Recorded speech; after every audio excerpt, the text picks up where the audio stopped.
So I was listening to your recent podcast with Kennedy. Oh yeah, Dad Saves America. Great.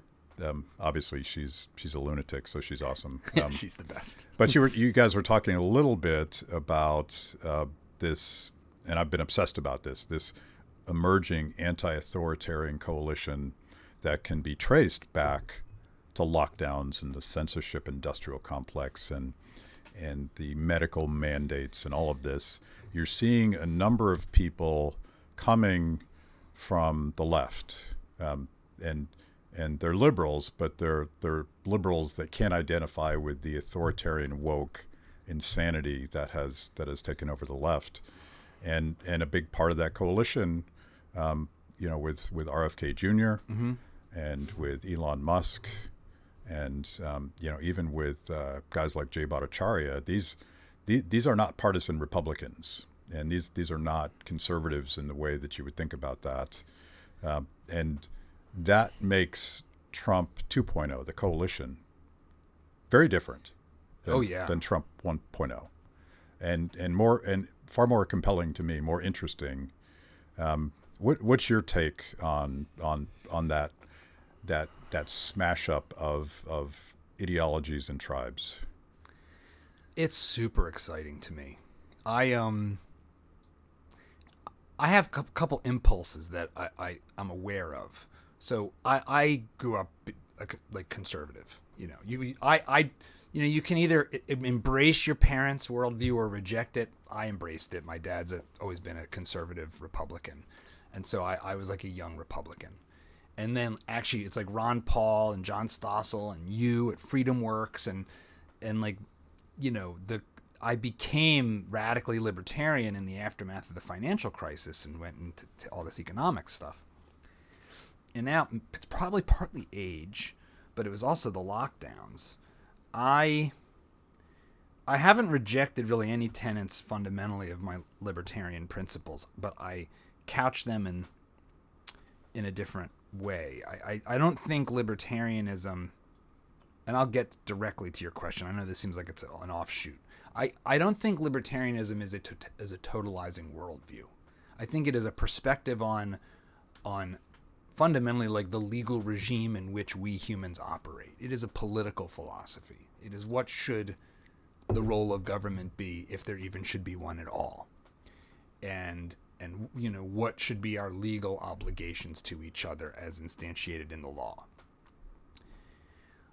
I think what an RFK coming into this right of center movement does, that's interesting, is says, yeah, there's been a bunch of stuff that's business, even leave aside even the crony government, FDA, food pyramid stuff. There's been plenty of things that have been the process of voluntary free enterprise that are bad, that are unhealthy, that are that we like. We like sugar. We like a lot of sugar. We'll eat way more sugar than is healthy or reasonable. It's a flaw of our nature, the way we evolved with such limited calories at our fingertips. Our prosperity, right? Right. So now we have, I think, this different set of constraints that I think this Trump coalition in different ways, imperfectly, of course, is speaking to. And the one that, to me, really sort of rocked my world was watching our kids. I'm 47. So my son's 19. That he's a Gen Zer. His generation, the mental health collapse of Gen Z should be a wake up call to like late 90s classical liberal thought. Yeah. Because late 90s, post fall of the Berlin Wall, classical liberal thought is we are at the end of history. Democratic liberal capitalism has won the day, as well it should have, and the graph is up and to the right from here. It's Steven Pinker. Right. It's everything's getting better. Look at the collapse of poverty around the world. Isn't that great? It's a very Panglossian story. It's not that it's not true, but here we are in the wealthiest country in the world, and our little girls are cutting themselves at rates that we've never seen before, and committing suicide or trying at rates we've never seen before. And if we got to grapple with that. And that raises different kinds of questions. And I'm not saying the government has an answer or that the Trump movement has an answer, but I think that's part of what has sort of scrambled our politics, is that we have a different set of problems at the level of our friends and family than we used to. You could even call it wealth diseases, although in some cases it's not wealth in the sense of like there's plenty of Americans struggling mightily, right? Right. So I think that I know that's like a zigzaggy answer, but it just is kind of a window into my own feeling of concerns that fall outside of government bad shrink it. Yeah. It's like, it's yes. And what should we do with our freedom that will be healthy and good and improve our lives? Yeah. There's elements of Maha that this is what you're echoing. They're asking questions in a different way that I think forces us that, I would argue that my sort of faith in free enterprise was wildly naive. And I would point to what RFK calls corporate capture to describe a lot of that. And I would push them even on questions of intellectual property and corporate structure itself, which is a government structure, because I think it creates perverse incentives. But we should be allowed to ask the question, are we over-medicating our kids? Yes. Because, I think the answer is obvious. Yeah. Are we over-vaccinating infants? I suspect the answer is yes. And we're not allowed to say those things because, we'll be accused of being anti-science. But you got to look. This was my ultimate red pill during lockdowns. I had no idea just how intimately intertwined the pharmaceutical industry was with the health agencies that are allegedly overseeing that, to the point where intellectual property is owned by the very same people and the very same agencies that are telling you whether or not a vaccine is safe. They're also probably the agencies that are telling you you have to take this product. That blows up the whole thing for me, and I'm now immediately skeptical of anything Big Pharma says. I'm still not sure that is a creation of free market capitalism. I think it's something else. Well, I'll give you another one. I don't like the idea of the government banning any kind of communications. In fact, I think that's just the path to hell. London Bridge has fallen down because they're arresting people for tweets. But it is interesting that the news media gets a non-trivial amount of its revenue from advertisers in two sectors in particular, military-industrial complex and pharmaceuticals. If the pharmaceutical industry stopped advertising on news networks, they would almost instantly probably have to fold. They'd be in the red, I think, instantly.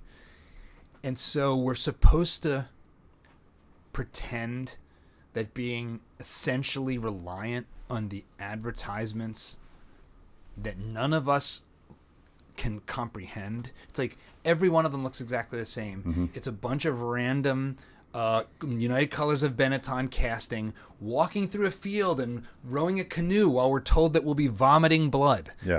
in a long ask list your of... doctor if this is right for you. If it's, Zebulatron 2. Ask them these names that are impossible to remember. With a long... And I know that even the list of side effects is a regulatory requirement. Even so, it's pretty clear that at least some, if not most, of the reason why the industry even buys those ridiculous ads, because if you look at those ads, you're like, why would you even run this ad? Right. Like, this ad must be a net negative on the perception of your drug. Not the least of which because endings actually matter a lot. So the last thing you hear tends to be the message you're left with. So when you're left with may cause anal leakage as at the end of your ad. Oh, I'm in. Yeah. Like, no, that's probably, I don't want that. I don't know about that. I don't want that. So they're not buying those ads for me and you watching TV or whatever, like 14, 80-year-olds still watch television. They're buying it to buy the complicity of the news media. They're buying the narrative. They're buying the narrative. They're buying like allegedly liberal MSNBC hosts being all in on their products being mandated on the public. So what do we as classical liberals have to say about that? Because I don't know that, again, I'll just say like sort of late 90s classical liberalism has a lot to say. Mm-hmm. I don't think and I'm not saying we should ban them, but I'm saying like the roots below the surface there of how we end up in that place need to probably all be torn up. Yeah.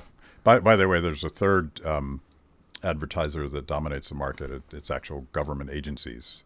The ad spend for TV and social media from government agencies is insane. I don't know what the number is, but and by the way, it's very much dovetails with the military-industrial complex and the pharmaceutical-industrial complex. Yeah, I can never unhear, like, this episode of Meet the Press is brought to you by Boeing and Pfizer. It's like, next we'll have on Scott Gottlieb to talk about, Scott, you just came out of the FDA and went to Pfizer. Is that right? No, I'm not going to bring that up. It's like the whole thing is just... By the way, the market is correcting, and I think the ham-fisted nature of the censorship industrial complex exposed the fact that the old corporate media, legacy media, whatever you want to call that they're not doing the job of media, and they're all dying, and but for pharma funding and perhaps USAID funding, right? They would all be dead,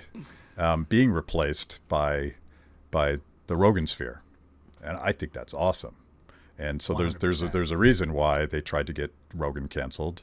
There is a reason why they tried to stifle all of our organizations and all of our podcasts on all of these platforms, because it was a business decision. Like, we're going to die, and these guys are going to take our place. So the market is correcting if it's allowed to.